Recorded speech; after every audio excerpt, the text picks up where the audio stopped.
Ikaze inshuti z'akadasohoka nkaba ngiye kubagezaho incamake y'amakuru ngiye kubagezaho ku muyoboro wanyu PROTV News/English, nkaba ngiye kubagezaho icyamamare bita Dr Nsabi, aho uyu munsi Dr Nsabi ari guserebura ibyishimo byamurenze, ashimira n'abafana be bamukurikira n'abantu bose bagiye bamufasha. Uyu munsi rero tudatinze mu magambo, yujuje abasubscribers barenze ibihumbi ijana, akaba yahawe igihembo, akaba yakiriye, akaba anezerewe cyane, ashimira abantu bamukurikira. Natwe tubonera kubashimira abantu mukomeza gukora subscribe, comment na like muri uyu muryango wa Gen Z. Gen Z, uyu ni umuryango wanyu, ntabwo ari uwanjye, oya, uyu muryango ni uwanyu. Ku bantu mwese mukeneye kuza kwiga icyongereza, amakuru y'ibyamamare, intambara zigenda ziba ku isi yose, mu bihugu bya Afurika, isi yose mba nayishakashatse mu gihe mfite umwanya ndangije akazi ndi free.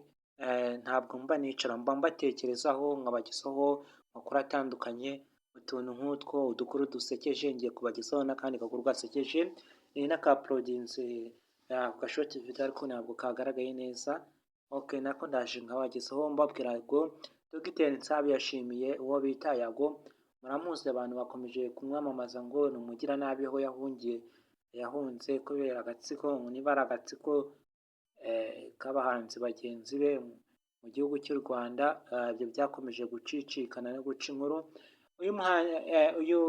Uyu mukomedi bita Dr Nsabi yashimiye Sabine n'aba bose mureba ba Kiramani, Yago n'abantu benshi cyane yagiye ashimira, ntarondora amazina. Rero kuri YouTube channel ye akaba afite video zirenga 48. Uyu mukomedi wanyu bita Dr Nsabi akaba yaratangiye gukoresha imbuga nkoranyambaga nka YouTube ku itariki 7 z'ukwa kabiri 2022. Akaba agiye kumara imyaka 2 yonyine, akaba atangiye guhabwa ibihembo. Rero nawe wikwiheba, ntabwo rirarenga. Niba ufite intego wituma abantu bayikandagira, yikomereho. Twakomeje n'agakuru k'uyu munsi. Agakuru k'uyu munsi, dadi cyangwa se papa yantumye kwa sogokuru, arambwira ngo amaguru nyabangira ingata. Nanjye si ugutinda nikuza mu rutoki iwacu, ncamakoma mbanga ingata, si ukuzibanga zimwe nzambara mu maguru yombi nambaramo ingata. Noneho isi ndazikura ndirukanka no kwa sogokuru nk'uko papa yarantumye.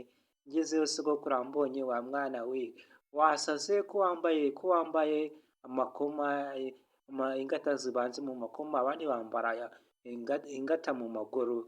Araseka aratembagara, uyu mwuzukuru wanjye we, bitebye.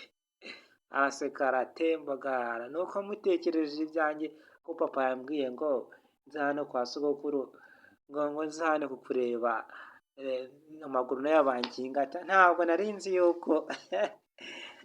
nzi ko yambwiye ngo nihute gende nihuta ngereyo kare. Yesu we, utuntu tuba dusekeje nk'utwo ngiye nitwo mba nibereyemo, nta stress, nitwo mba mbabwira ngo twisekere. Ariko ntabwo uzaseka warapfuye, ubuzima ni butoya, abantu benshi barapfa, ariko twe turacyahumeka umwuka wazima. Yesu Kristo we, nkomeje kwakira abantu mwese, abantu bashya bageze kuri uyu muyoboro bwa mbere. Ikaze mukore subscribe, like na comment. Nshimira abantu mwese mwagiye mukora ibyo byose muri uyu muryango. Uyu muryango ni uwanyu, uko mugenda mubikora niko YouTube igenda iwagura, ikawugeza no ku bandi bantu bakeneye amakuru tuba tuvugaho hano kuri uyu muyoboro wanyu PROTV News/English. Icyongereza nacyo ndakibigisha, ni Ikinyamerika, Igifaransa, la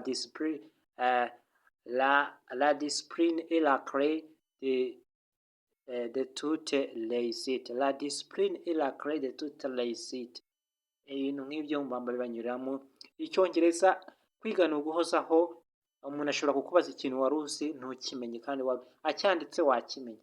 Umuntu akubajije ngo when were you born, when were you born yaba akubajije ngo wavutse ryari ariko mu gihe utaje hano ngo ubimenye cyangwa se akubaza ngo imyaka yawe ufite imyaka ingahe akakuvuga ngo how old are you uri kumva ko usoma how ugateranyaho a iriya eri ni silence ntabwo mu kinyamerika ntabwo bayivuga ugahita ufata are ugafataho dare you how old are you ubwo si uri kumva ibintu byo tuba twibereyemo ibintu byo mu buzima dusanzwe ariko tukabisubiramo buri kanya twihugura icyo abandi baturusha uburyo babivuga neza ibintu nk'ibyo ukeneye sasa